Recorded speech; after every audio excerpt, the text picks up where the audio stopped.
The best in the light class work on a fundamentally new light tank in the U.S. began in early 1941. The vehicle was named Light Tank T7. With a weight of 12.7 tons, the Army was supposed to get a very modern light tank, but it was not to be. Changing requirements led to a noticeable increase in weight. By the fall of 1942, the tank weighed 26 tons, and there was no sense to call it light. Although the tank was adopted for service, it remained out of service. The Medium Tank M7 did not give a significant advantage over the Sherman, and it could not replace the light tanks of the Stewart family. The project was officially closed on January 20, 1944, although in fact the work had stopped much earlier. The replacement for the T7 began to be sought already in 1942. The requirements for an ideal light tank, drawn up by the Armament Department at a meeting at Fort Knox on August 18, 1942, were very reasonable. The tank was to have a 75 mm gun, the same as the Sherman and Medium Tank M7. The armor was to protect the tank from 12.7 mm machine gun fire. The weight of the tank was limited to 20 tons. The concept of the tank was similar to the next generation medium tank, the Medium Tank T20. By February 4, 1943, the requirements had already changed. The vehicle, which was named Light Tank T21, was going to be built with a 76 mm gun. The approximate weight of the tank of 21.3 tons had already exceeded the specified mark, and by March, when the drawings were completed, it reached 23.1 tons. The project was closed in July 1943 as it was clear that a light tank would not be possible. By the way, of all the successors of the T-20 program, only Medium Tank T26E1 was brought to mind and was adopted as Heavy Tank M26. The third attempt to replace the Stewarts was made in March 1943. The Armament Board again formed the requirements for a light tank, this time under the index Light Tank T24. Like its predecessors, the tank was to be fitted with the same 75 mm gun, but not the M3. The M3 cannon could not fit into the light tank, but the new 213-1 cannon with concentric recoil mechanism 33 was much lighter and more compact. The gun weighed only 400 pounds, more than half the weight of the M3, which weighed 893 pounds.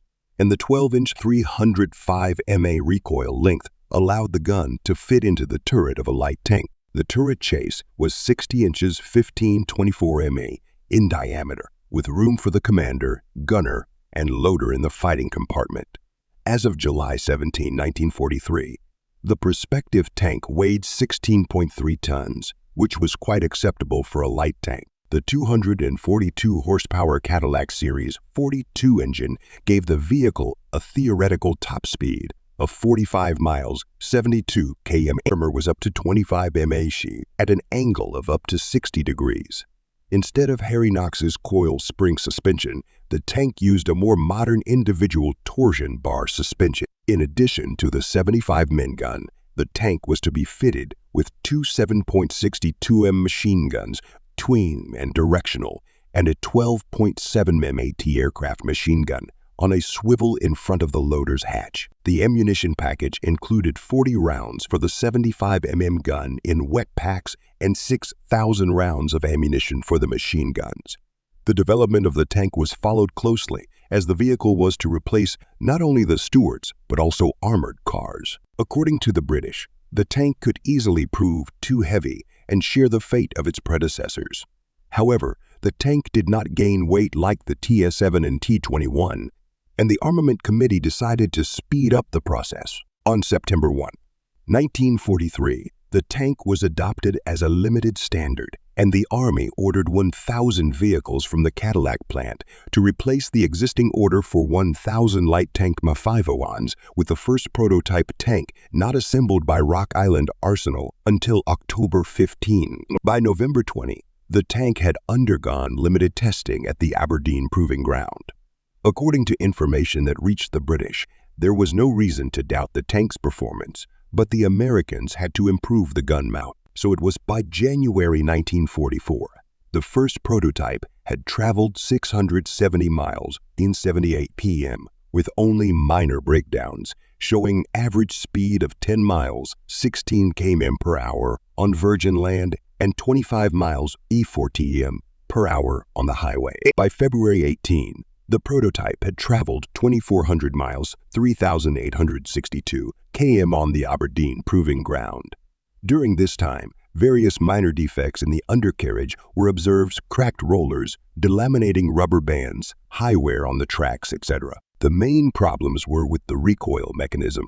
The gun had to be withdrawn from trials after 12.53 rounds, mainly because of problems with extraction.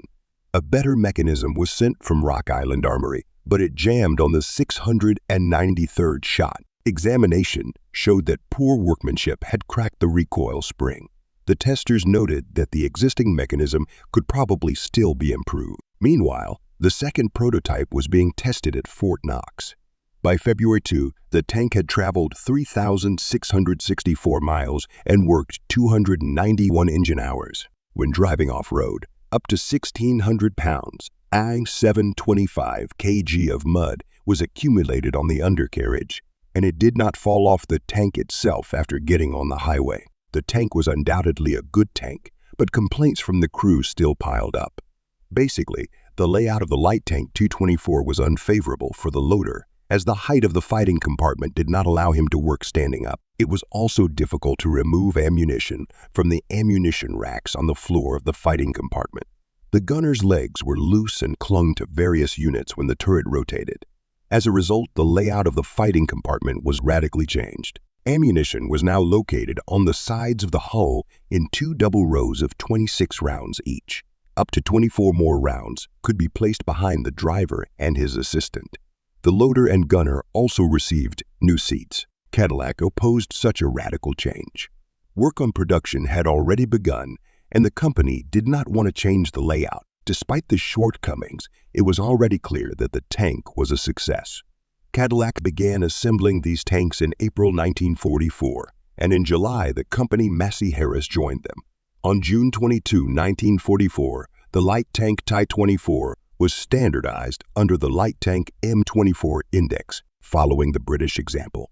The tank was given the name Chaffee in honor of Cavalry General Edna Chaffee Jar, one of the most ardent supporters of mechanization of the Army in the interwar years.